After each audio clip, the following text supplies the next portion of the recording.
If you've never lived in Maryland before, you may be surprised by the houses here. Hi, I'm Rebecca Burd, and I'm a real estate agent here in Central Maryland.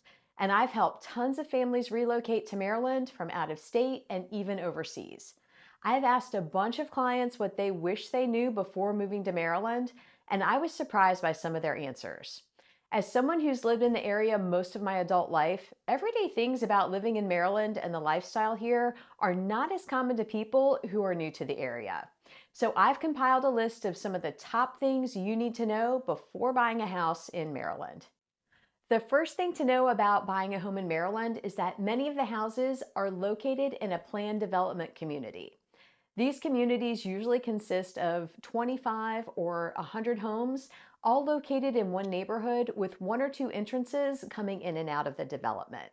Most of them have common amenities like sidewalks, walking paths, playgrounds, and other things that are included in a monthly homeowners association fee. This fee can vary anywhere from $25 to $30 a month up to several $100s a month, depending on what's included in the fee. One of the highest monthly fees is located in Harford County in the community of Bully Rock. It's known for its vacation-like amenities and low-maintenance lifestyle living. These things include an indoor and outdoor swimming pool, tennis courts, a fitness center, a residence club, billiards room, and all maintenance and lawn care, as well as snow removal, is included in your monthly fee. Most of the other planned developments have much lower monthly fees, and the HOA is responsible for their common areas. They're usually consisting of the walking paths, your playground, and open green spaces that are available to all of the residents in the community. Anytime you live in a community with a homeowners association, there are going to be rules and regulations that have to be followed. Most of them pertain to the upkeep of the home and maintenance, so there's a cohesive look throughout the community.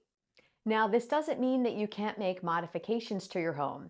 You'll just need to submit an architectural request before making any changes and get approval from the homeowners association, along with any permits that may be required through the county. Some examples of things that would need prior approval through a homeowners association are adding a shed, fencing in the backyard, or putting a deck on the back, or maybe enclosing a back porch.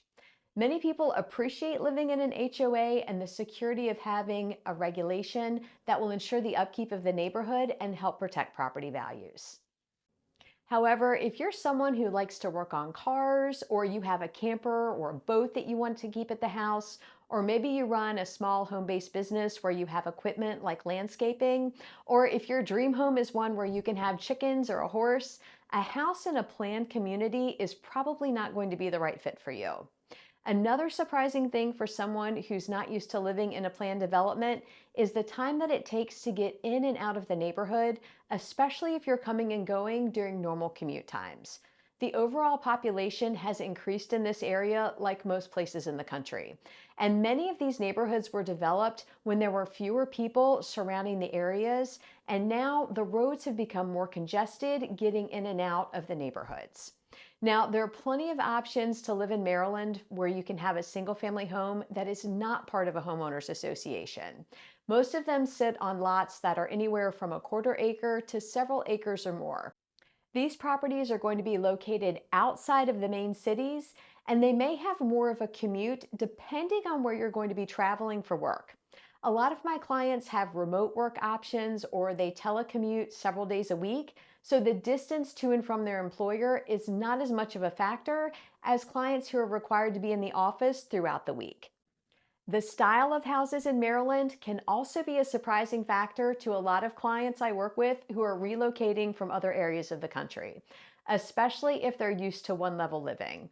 While you can find ranch-style homes in Maryland, two-story houses are cheaper to build and much more common. Most of them are colonial-style homes that will have a main entryway with an open living area, a dining space, a kitchen, a half bath or a powder room, and maybe an office or a den area on the first floor.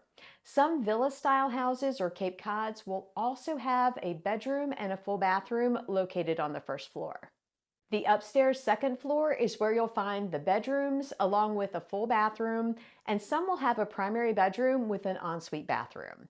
Newer construction homes or older houses that have been completely renovated may have a laundry room located on the second floor as well.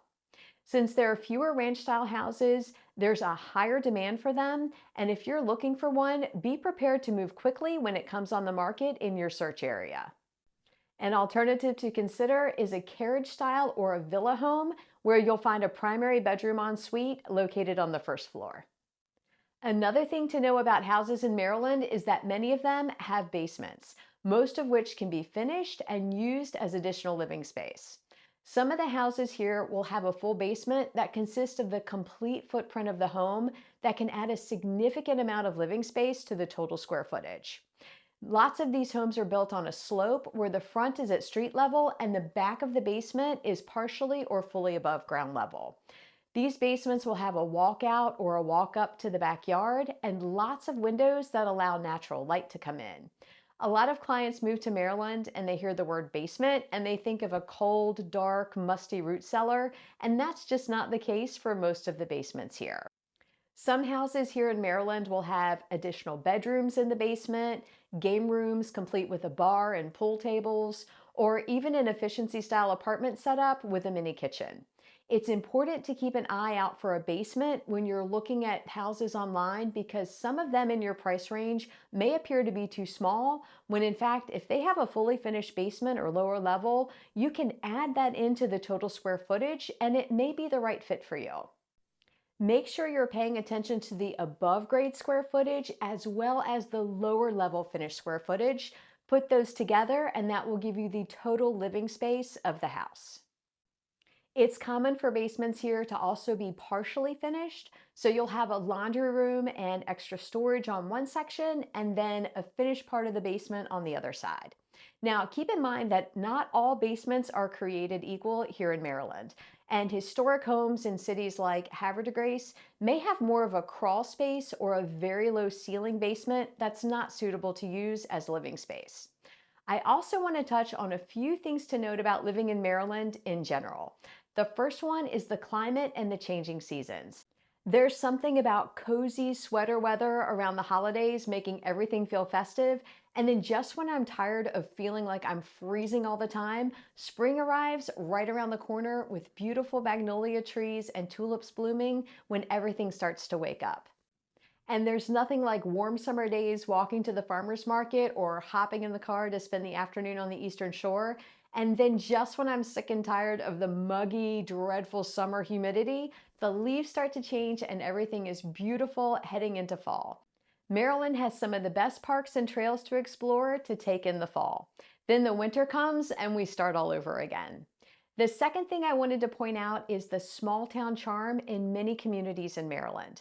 Most people think of Baltimore or Ocean City when Maryland comes to mind, but there are so many Main Street towns to discover and family-owned restaurants, local cafes and coffee shops, and unique stores.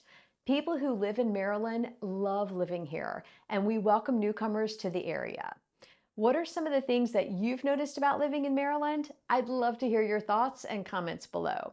And if you're thinking of making a move to Maryland, my contact information is in the description.